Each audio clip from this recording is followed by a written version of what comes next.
Thanks for joining us on Arizona Tonight. I'm Faye Fredericks. You just heard Arizona Attorney General Kris Mayes. She and Representative-elect Adelita Grijalva are filing a lawsuit against the U.S. House demanding Grijalva be sworn in immediately. Tonight, ABC15 bringing you team coverage beginning with a timeline of how we got here. Javier?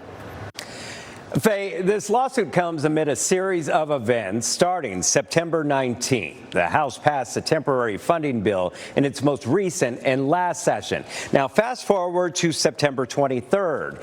That's when Arizona's 7th Congressional District cast their ballots for Adelita Grijalva to fill the seat of her late father, Congressman Raul Grijalva. Here's where things kind of take a turn. We'll talk about October 1st right here. The Senate fails to make a deal, and we witness the start of what is now tied for the second longest government shutdown in history. After a few days, October 2nd, Democrats push House Speaker Mike Johnson to swear in Grijalva. The following day, October 3rd. Then October 7th, Speaker Johnson reacts to the push to swear in Grijalva. Here's what he had to say. We will swear her in when everybody gets back. It's a ceremonial duty. Look, we'll schedule it, I guess, as soon as she wants. So 7 days later, October 14th, Arizona Secretary of State officially certified Grijalva's election. However, Johnson, same day, says he won't swear in Grijalva until the shutdown ends. And today, October 21st, Arizona Attorney General Kris Mayes files a lawsuit over Speaker Johnson's refusal to swear in Adelita Grijalva. AG Mayes spoke to CNN about that lawsuit, and we're also hearing from Speaker Johnson in response. We didn't want to have to file this lawsuit, but it's been 4 weeks now, Aaron, since she was elected. 4 weeks where she has not been able to do her job, serve her constituents. Yeah, I think it's patently absurd. We run the House. She has no jurisdiction. We're following the precedent. She's looking for national publicity. Apparently she's gotten some of it, but good luck with that. House Speaker Johnson insists Grijalva will take her seat once the government reopens. But critics argue that delay might be strategic, potentially keeping Grijalva from casting the crucial vote to release the Epstein files.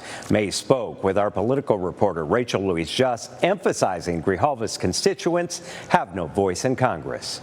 Arizona Attorney General Kris Mayes and Congresswoman-elect Adelita Grijalva filing a lawsuit on Tuesday over the fact that Grijalva still hasn't been sworn in a month after her election. Attorney General Kris Mayes following through on her threat, filing a lawsuit against the House and Speaker Mike Johnson. Mayes says nearly 700,000 people in District 7 have no representation in Congress, and Grijalva herself is stuck. No office, no staff, no access to congressional systems. Here's the timeline. Grijalva won her special election September 23rd. The House had already adjourned. It hasn't been back in session since because of the government shutdown. Speaker Johnson says he'll swear her in when the House reopens. But here's the problem. Earlier this year, Johnson swore in 2 Republicans while the House was not in session. A legal expert we spoke with says this will be a tough case for Mayes to win. Because, of course, the Attorney General is representing the state of Arizona and the people of Arizona, but we're talking about Congress and specifically the House of Representatives' internal rules. So it may be difficult for a court to get involved in what a judge may deem to be a political issue and not a legal one. But Mayes is confident. Do you have an indication right now of which way the courts would go on this? We really feel like we've got a strong case here. The law is clear. The Constitution is clear. For ABC 15's political team, I'm Rachel Louise Just. We've heard from those involved in the lawsuit. Now ABC 15 is listening to you, voters in Congressional District 7. Our Ashley Holden in Tolleson with more on that part of the big story. With Tuesday's developments, we came out to a part of the valley that's within Congressional District 7, parts of the West Valley like here in Tolleson. We spoke with people that will be represented by Adelita Grijalva, listening to their point of view. We also asked them about State Attorney General Kris Mayes filing a new lawsuit pushing for the representative-elect to be sworn in. I agree with it. Yeah. I heard today. I mean, somebody needs to put pressure on them. So why not? I do think that she should be sworn in. I think it's important for my community, for our community, to have her She was voted by the district and well experienced because of her dad. And I think the Republicans are playing games. It is frustrating because that's what's actually happening. Political games. Some have different opinions, others adding to our social media comments, mentioning that Congress isn't in session, many talking about the current government shutdown, and some even asking how long this swearing-in issue could take to resolve. While some people we talked to hadn't heard about the lawsuit yet, they told us they would now be closely following the outcome. For Arizona Tonight, I'm Ashley Holden. We've heard from top officials, CD-7 residents, and now we're looking into what's next. Our Lillian Donahue is digging deeper into what the legal path forward might look like.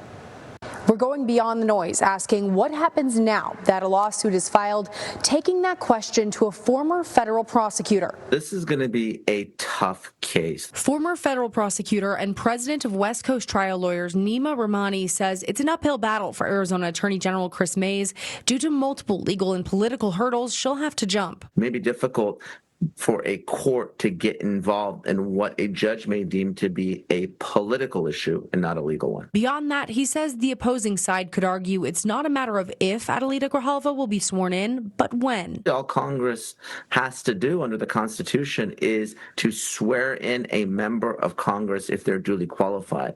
The law doesn't really specify when they have to be sworn in. As for legal precedent, there's not much here. There has been delays in swearing in members of Congress in the past, particularly during the pandemic, but that hasn't been litigated, so it's really going to be a novel issue for the courts to address. In the lawsuit, Mayes claims that the refusal to seek Grijalva denies her abilities granted to representatives, like sign petitions, sponsor bills, and provide information to her constituents. Rahmani says unless a clear case for a constitutional misstep can be made, Speaker Mike Johnson might have the higher legal ground here if he argues that. Congress is not in session right now, so no one is being represented in other parts of Arizona or other parts of the country. Rahmani mentioned another interesting point here, that litigation like this takes months, sometimes even years to resolve, and the hope for everyone is that this shutdown ends much sooner than that, meaning a case might be moot point if things are funded before a judge makes a decision on all of this. Back to you.